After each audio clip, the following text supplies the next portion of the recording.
Live from downtown Detroit, Local 4 News at 11 starts now.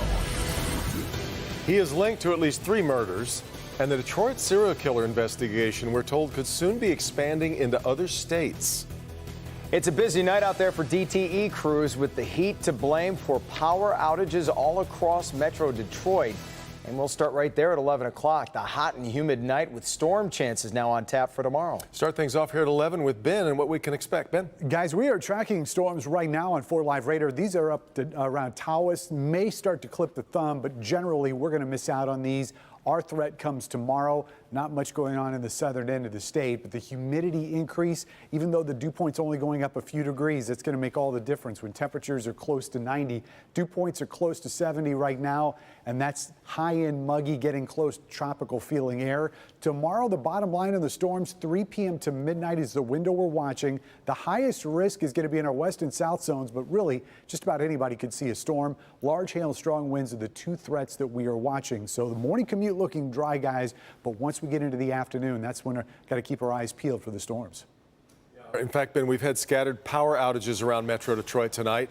Most power has been restored, but still work going on at this hour in Highland Township. And Mara McDonald is standing by live along Highland Road. These outages started, I guess, in Madison Heights and Royal Oak.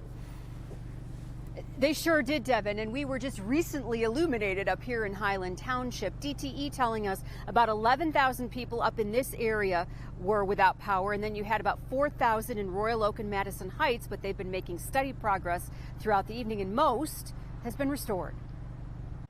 Neighbors were looking for a breeze in Madison Heights tonight. Summer is my kind of season, so we've been waiting all year for this, but not for the power out, of course. Lights started flickering in both Madison Heights and Royal Oak around 5 and then went off at 6 for close to 2 hours. We went to go make some popcorn and power went out. Yep. And so we thought we'd come and get some ice cream instead. Once Madison Heights and Royal Oak were restored, outages started cropping up in Highland Township. Per DTE, these are heat-related outages. Crews are still working at Teggerdine and White Lake Road right now on restoration. They hope to have the power back up shortly. Back here live, DTE has most of Highland Township back up that was affected. For the rest of Highland Township that is still in the dark, they are hoping to have them back up and running by 11:45. We're live in Highland Township tonight. I'm Mara McDonald. Yeah, not too long from now. Let's hope so. All right, Mara. Jason. 28 days ago, Detroit police, assisted by MSP, were led on a chase that intensified over 20 minutes and ended with shots fired near homes in southwest Detroit. The driver was suspected in a non-fatal shooting, but tomorrow he'll face charges for another shooting, the one that got his partner killed here by police that day. We have a vehicle wanted a non-fatal shooting taken off from us. It was the chase that sent shockwaves through southwest Detroit. On June 3rd, in the middle of the afternoon, DPD tried to stop this Dodge Journey at Michigan and 31st Street. It sped off and led police at high speeds onto I-75 and almost hit bystanders on the shoulder who were changing a tire. The SUV eventually finding some side streets near neighborhoods in Southwest. After 3 pit maneuvers on West End and West 4th Street, police had the vehicle and the 2 men inside finally boxed in. But then the car surged forward at officers and they opened fire. DPD saying this on the scene that day. As the first arriving officers got there, the first officer appeared like the vehicle was going to come and strike him, and he fired shots in his own defense. The passenger, 41-year-old Kevin Pudick, was killed. The driver, Christopher Cavan, 29, injured and arrested. Cavan will be in court tomorrow to face a judge charged with second-degree murder, assault with intent to murder, plus fleeing and eluding charges and more. Prosecutors say 2 loaded handguns as well as cocaine and ecstasy were also found in the SUV. Cavan faces charges for that as well. 3 people are dead after a car crashes into a tree in Bloomfield Township. Police say a 72-year-old woman was driving around 3:30 this afternoon. The car went off the road, slammed into the tree. The driver and 2 other passengers all killed.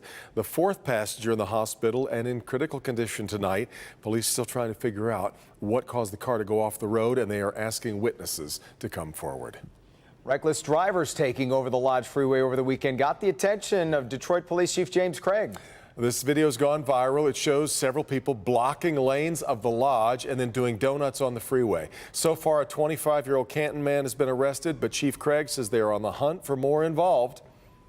In addition to the 25-year-old man that was arrested, we've identified 6 additional vehicles involved in this activity.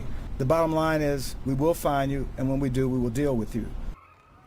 The chief added the DPD will continue to go after those who put Detroit drivers in danger, and Michigan State Police plans to use helicopter enforcement to help in potential pursuits. A Macomb County man is accused of using his boat as a weapon on Lake St. Clair. 39-year-old Timothy Kennedy of New Baltimore was arrested over the weekend. Deputies say he intentionally rammed another boat near Brandenburg Park. He was arrested a short time later and charged with operating while intoxicated, but also malicious destruction of property. The victim's boat had extensive damage, but fortunately no one was hurt. Now to a Local 4 update on a story we brought you at 6. The city of Saline will be waiving a portion of a $17,000 water bill handed to the First Assembly of God Church. An isolated leak underneath the building caused the church to use nearly 16,000 gallons of water. Members of the church made their case to the city today. There was no evidence of any water being run through those drains that go into the sewer. So that is the foundation of our request to have the sewage portion of the bill waived. All those in favor signify by saying aye. Aye. Opposed say nay. Ayes have it. The motion carries unanimously. And that was the case. The sewer portion of the bill totaled a little more than $10,000, leaving the church to pay nearly $7,000 for that bill. Overnight road closures back in play tonight on I-75 in Troy. Both lanes of the freeway between Big Beaver and Corporate Road at Crooks closed. Crews are installing new bridge beams to an overpass. Drivers can, of course, use Big Beaver or Crooks as the detour around it. The lanes will reopen, though, in time for the morning drive. They'll reopen at 5 a.m. tomorrow morning. Overnight closures, though, go into effect again tomorrow night in that same area. President Trump is promising one of the biggest 4th of July celebrations ever, one that will include military tanks. It'll be like no other. It'll be special, and I hope a lot of people come, and it's going to be about this country, and it's a salute to America. And I'm going to be here, and I'm going to say a few words, and we're going to have planes going overhead, the best fighter jets in the world, and other planes too. And we're going to have some tanks stationed outside. 2 M1 Abrams tanks, to be in fact. They'll participate in the event along with other armored vehicles. The tanks, however, will not parade down Pennsylvania Avenue because of the need to protect roads and bridges. A Chicago deep dish pizza chain relatively new to downtown Detroit has abruptly closed its doors. Giordano's opened on Randolph Street right next to Buffalo Wild Wings just less than 2 years ago. The pizza company tweeted the recent closure was a decision made by the franchise owner.